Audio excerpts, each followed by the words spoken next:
আজকে রান্না হচ্ছে লাল মুরগি দিয়ে কুমড়োর ঝোল আর ধুন্দল দিয়ে মাছের ঝোল। ছেলের যেহেতু মাছ পছন্দ, ও আবার পাঙ্গাস মাছটা বেশি পছন্দ করে মাংসর থেকেও বেশি।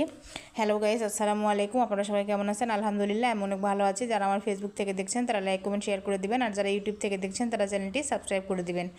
আমি এখানে আজকে রান্না করতেছি ধুন্দল দিয়ে পাঙ্গাস মাছের ঝোল, আর এদিকে আমি আরেকটা রান্না করতেছি লাল মুরগির মাংস দিয়ে জালি কুমড়ো ঝোল।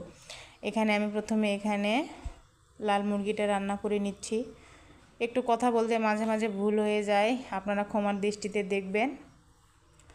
মাংসটা আমি আগে ভালো করে সিদ্ধ করে নিচ্ছি, যেহেতু এই মাংসটা শক্ত হয়। সিদ্ধ করে নিয়ে এখানে আমি পানি দিয়ে দিব। প্রথমে আমি এটাকে কষিয়ে নিচ্ছি, ভালোভাবে কষিয়ে নিয়ে এখানে পানি দিব সিদ্ধ হওয়ার জন্য। তারপরে এখানে কুমড়ো দিয়ে রান্না করব। আজকে আমি 2টা তরকারি রান্না করতেছি, যেহেতু রান্নাবান্না করে ছেলের স্কুলে যেতে হয় সকালে।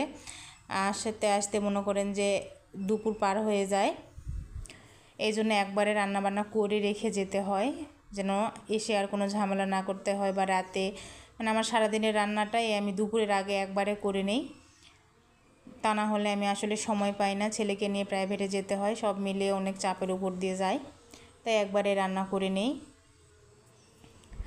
মাংসটা কষিয়ে নিয়ে এখানে আমি কুমড়োগুলো দিয়ে দিলাম, দিয়ে আমি এটিকে রান্না করে নিব। এদিকে আমি রান্না করতেছি, আর আপনাদের ভাইয়া তো নিয়ে চলে এসেছে মাছ। দেখেই তো মাথা গরম হয়ে গেছে, কি আর বলবো। ছেলের স্কুলে এমনি থেকে তাড়াহুড়া, আর ওইদিকে মাছ নিয়ে হাজির হয়ে গিয়েছে। তো কি করব, আমার আবার পছন্দের মাছ। ছেলে খাবে পাঙ্গাস মাছ, এই জন্য পাঙ্গাস মাছ কিনেছে। যেহেতু আমি খাই না, আমার ভালো লাগে না, এই মাছটা আমার আবার খুব পছন্দ। সিলভার কাপ মাছ হলে আমার আর কিছু লাগে না। তো মাছটা মোটামুটি বড় ছিল, তো কি করব, আর কিছু করার নেই। যেহেতু এনে ফেলেছে, সেহেতু কেটে ধুয়ে পরিষ্কার করে রেখে আমার এদিকে স্কুলে যেতে হবে। তো এদিকে আমি মাছটা পরিষ্কার করে নিচ্ছি, ওইদিকে আমার রান্নাও হচ্ছে। এভাবে কিন্তু মানে মাছ কাটা রান্না করা কিন্তু খুব ঝামেলা, তারপরেও কিছু করার নেই। আমি এদিকে মাছটা কেটে নিচ্ছি, ওইদিকে আমার তরকারিও কিন্তু হচ্ছে। আর এদিকে আমার ছেলেটা তো মানে স্কুলে যায়, বলতেছে আম্মু আমার কিন্তু দেরি হয়ে যাচ্ছে। আমি বলছি না বাবা, দেরি হবে না। তো এদিকে আমি মাছটা কেটে ধুয়ে পরিষ্কার করে নিয়েছি। এই যে দেখতেছেন মাছের মাথা, এটা দিয়ে কিন্তু মুড়ি ঘন্ট হবে। মুড়ি ঘন্ট তো আমার অনেক পছন্দ, এই জন্য ওরকমই রেখেছি। আর এই যে দেখুন লেজ কিন্তু আমি অনেক বড় রাখি, কারণ লেজ আমার অনেক পছন্দ। আর একটু যদি বড় না হয় তাহলে আমার মন খারাপ হয়ে যায়। আমি কখনোই বাজার থেকে মাছ কেটে আনতে দেই না, ওরা অনেক লেজটা ছোট করে দেয়, আমার তখন মন খারাপ হয়ে যায়। এই যে মাছগুলো আমার সব কিছু প্রসেস করা শেষ, ফ্রিজে আমি রেখে দিচ্ছি। আর এদিকে দেখুন তরকারি কিন্তু আমার হয়ে গিয়েছে। আমি এদিকে কিন্তু ধুন্দলটাও প্রায় রান্না করে নিয়েছি।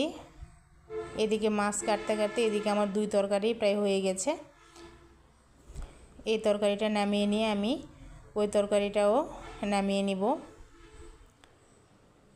আজকে আমার এই ব্লগটি একটি অন্যভাবে সাজানো, আপনাদের কেমন লেগেছে অবশ্যই আপনারা কমেন্টে জানাবেন। এখন আমি এখানে ঝোলের পানি দিয়ে দিলাম, দিয়ে আমি আর অল্প একটু রান্না করে এটিকে নামিয়ে নিব।